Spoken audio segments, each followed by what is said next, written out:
Assalamualaikum warahmatullahi wabarakatuh. Anak-anak solih, bagaimana kabarnya hari ini? Alhamdulillah. Semoga keberkahan Allah senantiasa menaungi kita, sehingga kita bisa hidup dengan penuh kebermanfaatan kepada orang-orang yang ada di sekeliling kita. Anak-anak solih, hari ini kita akan menyaksikan bersama kisah yang sangat luar biasa. Kisah seorang ulama besar yang akan memberikan motivasi kepada kita tentang bagaimanakah perjuangan beliau dalam menuntut ilmu. Kisah siapakah yang akan kita simak? Mari kita simak bersama-sama kisah berikut ini. Belajar kesungguhan dari Nasir al-Sunnah. Beliau lahir di Palestina. Ayahnya meninggal saat beliau masih kecil. Saat berusia 2 tahun, ibu, orang tua satu-satunya, membawanya ke Mekah. Keluarga beliau tidak kaya, bahkan beliau tidak punya rumah. Namun, beliau selalu bersemangat dalam belajar dan menuntut ilmu. Di bawah didikan sang ibu, beliau telah hafal Al-Quran di usia 7 tahun. Setelahnya, beliau belajar hadis. Beliau sering datang ke kantor pemerintahan untuk mengumpulkan kertas bekas sebagai dasar untuk menulis materi pelajaran. Demi memfasihkan bahasa Arabnya, beliau rela tinggal bersama suku Huzail, suku yang ada di pedalaman, untuk mempelajari pembicaraan dan karakter mereka. Siapakah beliau?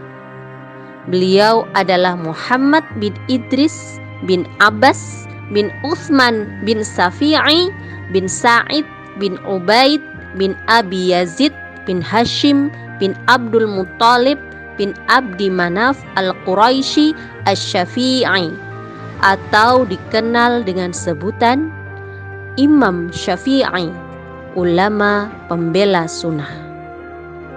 Imam Syafi'i mendengar tentang ulama Madinah yang berilmu tinggi dalam hadis. Ulama itu bernama Malik bin Anas, atau dikenal dengan nama Imam Malik. Semangat belajar Imam Syafi'i semakin besar. Beliau ingin pergi ke Madinah untuk belajar dengan Imam Malik. Menunggu waktu ke Madinah, Imam Syafi'i mempersiapkan diri meminjam buku Al-Muwatta, buku karya Imam Malik, dari penduduk Mekah dan menghafalnya. Hingga tiba saat Imam Syafi'i telah sampai di Mekah dan mengikuti majelis ilmu Imam Malik. Hari itu, Imam Malik menyampaikan hadis dengan kebiasaan beliau yang memulainya dengan perkataan, "Dari fulan, dari penghuni kuburan itu," dan beliau menunjuk ke kuburan Rasulullah Sallallahu Alaihi Wasallam. Sementara itu, Imam Syafi'i terlihat sedang memainkan tikar dengan telunjuk yang dibasahi air liur. Melihat hal itu, Imam Malik pun menjadi sedih. Beliau menunggu pengajian selesai dan kosong untuk kemudian memanggil Imam Syafi'i. Dalam majelis tersebut, Imam Malik membacakan 40 hadis. "Wahai Muhammad," panggil Imam Malik kepada muridnya Imam Syafi'i. Imam Syafi'i pun mendekati gurunya dan duduk di hadapan beliau. "Kenapa kamu bermain-main di tengah-tengah pembacaan hadis Rasulullah?" Imam Syafi'i menjawab, "Wahai tuanku, tadi aku tidak sedang bermain-main. Aku hanya menulis dengan ludahku apa yang Anda sampaikan supaya aku tidak lupa. Sebab aku adalah seorang yang fakir dan tidak memiliki uang untuk membeli kertas dan pena." Imam Malik kagum mendengar jawaban muridnya. Lalu beliau berkata, "Jika memang benar seperti itu, maka bacakanlah untukku 1 hadis saja dari 40 hadis yang telah aku bacakan dalam pelajaran hari ini. Imam Syafi'i duduk sebagaimana posisi gurunya.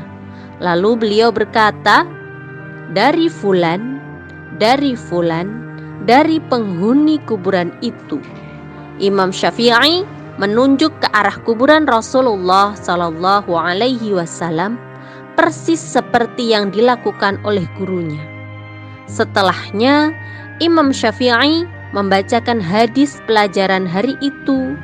Bukan hanya 1 hadis saja yang dibaca, melainkan semua hadis yang diajarkan hari itu, yaitu 40 hadis secara fasih.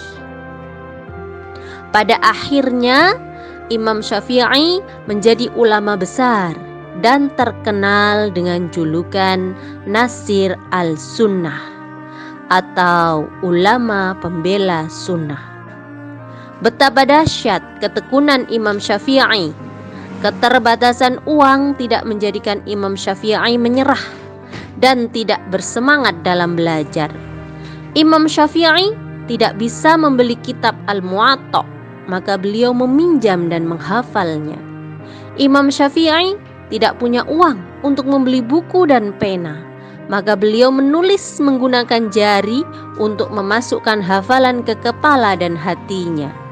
Beliau bersungguh-sungguh dalam belajar. Anak-anak solih, mari kita teladani ketekunan Imam Syafi'i dalam belajar. Mari kita teladani sikap santun Imam Syafi'i dalam menimba ilmu kepada gurunya. Anak-anak solih, mari kita jadikan kisah Imam Syafi'i ini menjadi sebuah kisah yang akan meresap di dalam hati kita, sehingga membuat kita semakin semangat belajar. Kita akan mengalahkan batasan-batasan keterbatasan kita. Kita akan mengalahkan rasa malas, kemudian menjadikan diri kita seorang yang bersemangat untuk terus belajar. Demikianlah anak-anak solih kisah Imam Syafi'i. Sampai bertemu di pertemuan yang akan datang dengan kisah yang lebih menarik, dengan kisah yang penuh hikmah, insya Allah.